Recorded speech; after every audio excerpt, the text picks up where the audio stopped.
తెలంగాణ మంత్రి కొండా సురేఖ తనపై అసత్య ఆరోపణలు చేశారని హీరో నాగార్జున కోర్టులో వాగ్మూలమిచ్చారు. రాజకీయ దురుద్దేశంతోనే కొండా సురేఖ ఇలాంటి వ్యాఖ్యలు చేశారని, వీటి పట్ల తమ కుటుంబం తీవ్ర మనోవేదనకు గురైందని తెలిపారు.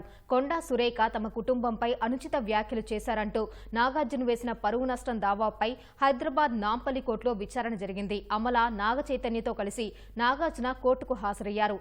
నాగార్జున సహా సాక్ష్యాలు, వాంగ్మూలాన్ని నమోదు చేసిన న్యాయస్థానం పిటిషనర్ ఎందుకు దాఖలు చేశారో నాగార్జున ప్రశ్నించింది.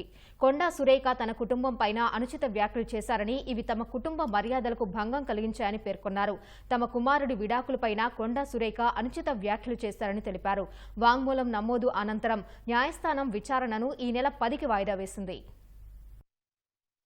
కంప్లైంట్లో ఉన్న అలిగేషన్స్ ఏమైతే స్టేట్మెంట్ ఉన్నాయి కదండి, ఆ స్టేట్మెంట్ తప్పు అని చెప్పేసి డ్యామేజింగ్ డిఫమేషన్ అని చెప్పేసి కేసు వేశారు.